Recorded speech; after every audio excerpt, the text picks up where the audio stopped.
শহরের ছোট্ট একটি প্রান্তিক রাস্তায় সকালটা বেশ শান্ত। সূর্য আলতো আলো ছড়াচ্ছে, বাতাসে হালকা মিষ্টি গন্ধ আছে। মানুষজন তাদের দৈনন্দিন কাজে ব্যস্ত, আর কেউ কাউকে বিশেষভাবে লক্ষ্য করছে না। তানভীর এই ছোট শহরে জন্মেছে, বড় হয়েছে, জীবনযাত্রা তার খুব সাধারণ। সকালে উঠে কাজ, দুপুরের লাঞ্চ, বিকেলে বন্ধুদের সাথে আড্ডা, আর সন্ধ্যায় বই পড়া। তবে আজ কিছু অদ্ভুত লাগছিল। মনে হচ্ছিল আজ যেন শহরে কিছু একটা পরিবর্তন ঘটতে চলেছে। ঠিক সেই সময়ে এক নতুন চেহারার মেয়ে শহরে এলো। নাম তার মায়া। মায়া ছিল অন্যরকম, স্বভাবে একটু রাগী, কখনো কখনো পিচ্ছি, এবং মাঝে মাঝে হঠাৎ হেসে সবাইকে বিভ্রান্ত করে দেয়। ছোট্ট শহরের গলিতে তার আগমনের খবর ছড়িয়ে পড়ল তাড়াতাড়ি। মায়ের চোখে কিছুটা অনুপম চঞ্চলতা ছিল। সে হেঁটে হেঁটে দোকান ঘরে ঢুকলো, দোকানদারকে হেসে চিনি, আর কিছুক্ষণ পর নিজের ছোট্ট খামখেয়ালি রাগ দেখালো। সেই মুহূর্তে তানভীর তার চোখে পড়ল। মায়া তার চোখে কি যে খেলছিল। তানভীর মনে মনে বলল, এই মেয়েটা কি আজকের সকালটা পুরো পরিবর্তন করে দিবে। তানভীর সাহস করে মায়ের সঙ্গে কথা বলল, হ্যালো, আপনি কি এখানে নতুন?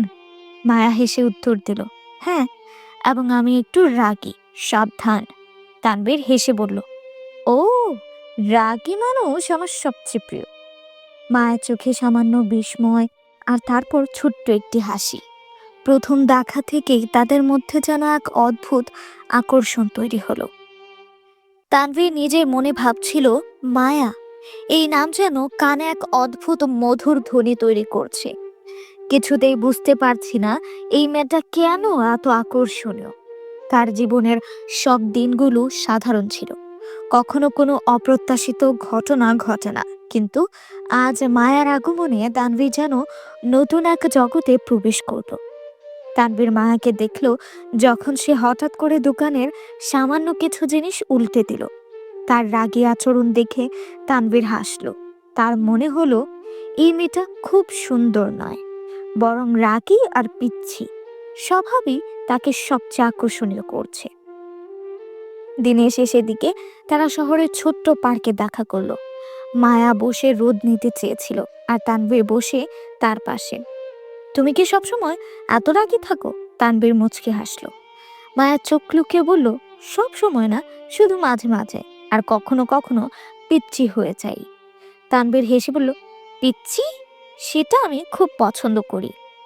মায়া চোখে হঠাৎ করে রঙিন আলোয় ঝলক। প্রথমবারের মতো তারা দুজন একে অপরকে দেখে হাসল। এই ছোট্ট মুহূর্তেই শুরু হলো তাদের বন্ধুত্বের যাত্রা, যেখানে রাগ, হাসি, পিচ্ছি আচরণ আর অদ্ভুত রোমান্টিক সম্পর্ক একসাথে মিশে যাবে।